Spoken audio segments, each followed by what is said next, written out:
Selamat datang di dalam pembelajaran strategi pendidikan yang saat ini kita ketahui bersama bahwa pendidikan itu sangat penting di zaman globalisasi ini dengan trendi-trendi yang luar biasa dengan pengaruh-pengaruh abad 21. Hari ini kita belajar sama-sama bagaimana pentingnya strategi dalam pendidikan.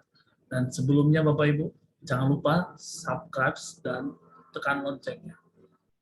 Ya, ada 4 hal yang perlu kita cermati bersama, yang perlu kita pelajari bersama, bagaimana pendidikan itu merupakan satu strategi yang harus kita ketahui bersama. Adanya perkembangan teknologi dan informasi yang begitu masif, dan juga bagaimana globalisasi sangat mempengaruhi, dan tidak tanpa harus ada batas jarak satu negara dengan yang lain. Bagaimana pengaruh global yang sangat kita bisa melihat bagaimana pendidikan itu bisa diketahui dengan begitu banyak sumber yang kita pelajari. Dan juga bagaimana kita mengakuntabilitasnya, bagaimana kita menilai, bagaimana kita mengukur, bahkan bagaimana kita mengevaluasi satu pendidikan. Oleh sebab itu, strategi pendidikan yang kita akan pelajari bersama di saat ini, bagaimana pentingnya pemerataan pendidikan tersebut. Jadi saat ini kita harus punya strategi bagaimana pendidikan tersebut tidak hanya terbatas pada satu kelompok, satu negara, dan itu hanya terbatas oleh daerah perkotaan dan juga daerah pedesaan. Tidak ada. Dengan adanya strategi pendidikan, dan kita bisa mengetahui bagaimana tren pendidikan itu mempengaruhi pendidikan abad 21.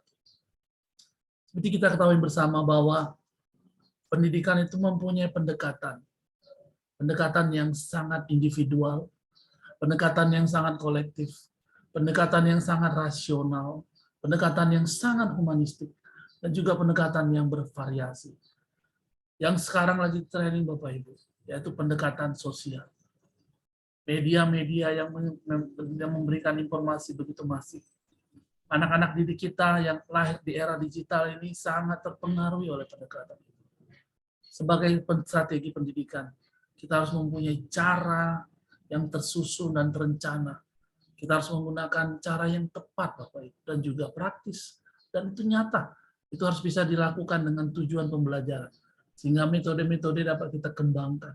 Baik itu dengan ceramah, baik itu dengan demonstrasi, dengan diskusi, simulasi, bahkan perlunya kalau perlu pengkajian ilmiah, adanya laboratorium, Bapak Ibu.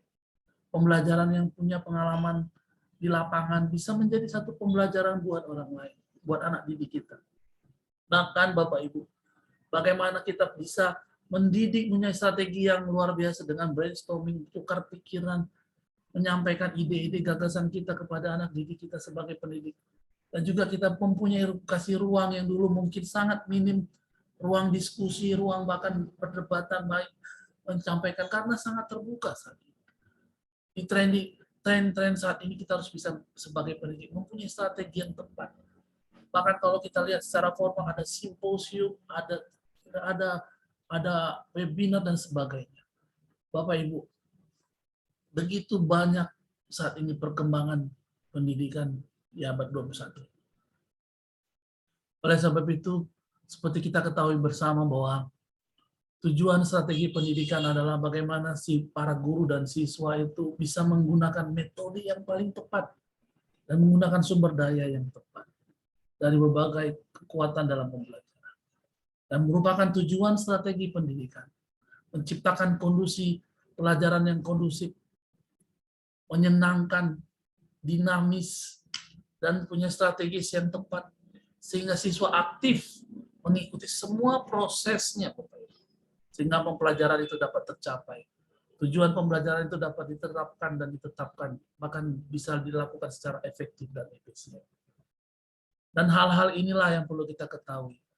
Dengan adanya globalisasi yang begitu luar biasa berkembangnya, satu informasi di negara ini bisa diketahui dengan informasi di negara itu. Saat ini kondisi yang saat ini kita ketahui ada peperangan di misalnya di Rusia dan Ukraina, bisa kita ketahui bagaimana informasi itu. Walau disajikan oleh beberapa pihak, kita bisa cerna, kita bisa pilah-pilah. Dan globalisasi itu membuat kita bisa mengerti informasi yang cepat dan tepat. Kemudian dari sisi pandang akuntabilitas, yang ini mungkin sulit, harus berkembang terus. Bagaimana kita mengukur sebuah pendidikan. yang sering jadi momok saat ini, bagaimana pendidikan itu diukur berdasarkan nilai, dan itu butuh strategi yang tepat. Kita harus menginvestasikan bagaimana mereferensikan untuk melipat gandakan pendidikan itu menjadi satu bahan ajar yang bisa dimengerti dan bisa dipelajari dan diterapkan. Bagaimana kita juga mengimbangi setiap individu dalam setiap siswa tersebut bisa kita mendukung pengalaman dan mengikuti standar kompetensi yang benar dan secara kompetensi yang baik. Dan juga bagaimana kita berharap di era globalisasi ini, di era pengaruh pendidikan abad 21, bagaimana siswa tersebut mampu membuat keputusan yang institusional, yang tepat sehingga menggunakan kebutuhan mereka, sehingga mereka mempunyai dasar untuk menghadapi masalah demi masalah, perkembangan demi perkembangan. Sehingga kita bisa melihat berdasarkan akuntabilitas, kita bisa membedakan kurikulum tradisional dan kurikulum yang liberal. Di mana kurikulum tradisional itu di dalam dunia kekristenan itu berfokus pada Alkitab, bersumber dalam Alkitab. Dan itu tidak hanya saja berdasarkan apa yang diajarkan, namun apa yang dialami dan diserap, bahkan dihafal, bahkan dimengerti, sehingga hidupnya berarti dan menjadi berkat buat orang lain.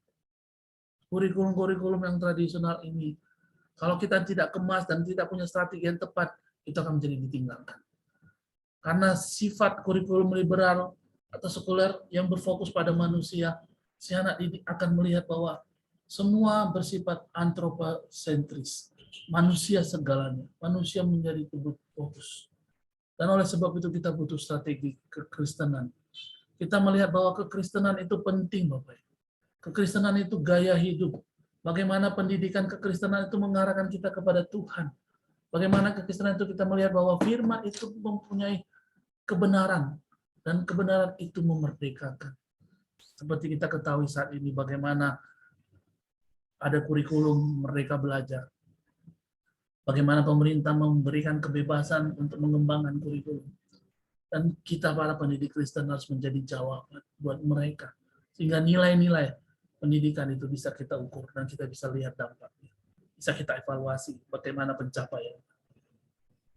Dan yang terakhir Bapak Ibu, bahwa di dalam strategi pendidikan ada hal-hal yang perlu kita siapkan, ada hal-hal yang perlu kita pelajari, ada hal-hal yang kita perlu praktekkan. Bagaimana kuasa Tuhan turun atas hidup kita. Kita mengajar anak didik kita dalam menghadapi era 21 ini, yaitu dengan kepekaan dan nilai-nilai kebenaran sejati, kebenaran yang memerdekakan. Kemudian kita memiliki hal-hal yang benar dan menghindari yang salah, Bapak Ibu. Kita memberikan satu strategi pemerataan bahwa anak-anak kita harus tahu mana yang baik, mana yang salah. Dimanapun posisinya, baik itu di kota, di desa, dimanapun pemerataan itu penting, Bapak Ibu. Informasi itu harus disampaikan melalui media ini, melalui benda teknologi ini yang mungkin sulit menjangkau daerah-daerah tertentu, Bapak Ibu. Tapi melalui media ini, kita bisa menginformasikan sebagai pendidik Kristen, kita bisa menyampaikan bahwa kebenaran itu adalah hal-hal bagaimana kita menghindari yang salah dan melakukan yang benar. Kepekaan untuk menilai, karena saat ini begitu masifnya globalisasi, begitu luar biasanya informasi yang tersedia, kita harus mendidik, harus mengajarkan kepada anak didik kita punya penilaian moral dan bagaimana untuk bisa menghindari kejahatan-kejahatan. Supaya punya kepekaan, sens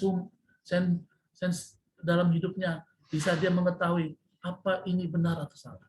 Sebagai pendidik Kristen, kita harus mengerti bahwa perlunya mentalitas kesopanan, martabat, dan pengabdian kepada tugas. Seorang pendidik harus bisa menggambarkan, punya strategi yang tepat untuk menyampaikan hal tersebut. Bapak Ibu yang kita kasih dalam nama Tuhan Yesus. Oleh sebab itu pendidikan saat ini adalah proses daripada perjalanan hidup kita.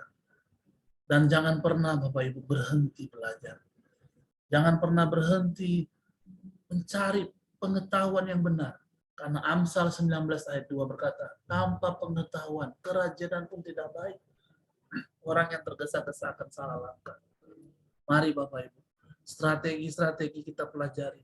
Strategi bagaimana menjangkau anak didik kita. Bagaimana mereka menghasilkan sesuatu yang mereka bisa gunakan dalam hidup mereka. Karena suatu ketika kita tidak bisa mendampingi mereka. Kita gunakan kesempatan dalam mendidik mereka, ada waktunya, ada batasannya, sehingga kita punya keyakinan, punya iman. Apa yang kita ajarkan, itu berdampak terus menjadi berkat. Baik buat kita, maupun anak didik kita. Dan anak didik kita menjadi berkat buat yang lain.